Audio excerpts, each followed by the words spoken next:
के बीच देश के विभिन्न राज्यों से मेडिकल ऑक्सीजन की कमी की शिकायतें आ रही हैं। इसकी कमी से दम तोड़ते मरीजों की लगातार आ रही तस्वीरें और खबरें दिल दहलाने वाली हैं।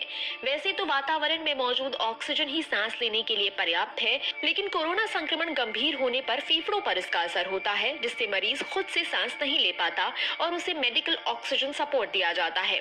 आइए समझते हैं कोरोना के समय में ये ऑक्सीजन इतनी महत्वपूर्ण क्यों है और आपको बताते हैं इससे जुड़े कुछ अहम सवालों के जवाब।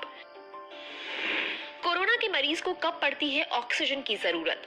कोरोना से पीड़ित हर मरीज को ऑक्सीजन सपोर्ट की जरूरत नहीं पड़ती है। सांस लेने में ज्यादा तकलीफ होने पर ही ऑक्सीजन सपोर्ट की जरूरत पड़ती है। ये तब होता है जब मरीज के लंग्स में इन्फेक्शन बढ़ जाता है और वो खुद से सांस लेने की हालत में नहीं होता। कोरोना के मरीज को क्यों होने लगती है सांस लेने में दिक्कत? कोविड-19 मरीज के रेस्पिरेटरी सिस्टम को प्रभावित करता है। लंग्स इंसान की सांस से ऑक्सीजन छांटकर उसे ब्लड वेसल्स तक पहुंचाते हैं, जहां से वो पूरे शरीर में फैलता है। रेस्पिरेटरी ट्रैक्ट में रेस्पिरेटरी एपिथेलियल सेल्स होते हैं, जिसके जरिए लंग्स ऑक्सीजन अंदर और कार्बन डाइऑक्साइड को बाहर करते हैं। Corona virus in epithelial cells को संक्रमित कर सकता है। इस इन्फेक्शन से लड़ाई के दौरान शरीर का इम्यून सिस्टम भी सेल रिलीज करने लगता है, जिससे वेसल्स में सूजन पैदा होने लगती है।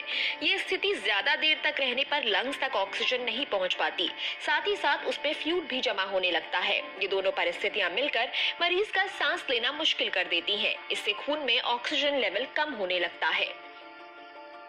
क्या भारत के कोरोना पेशेंट्स में सांस लेने में तकलीफ की समस्या बढ़ रही है?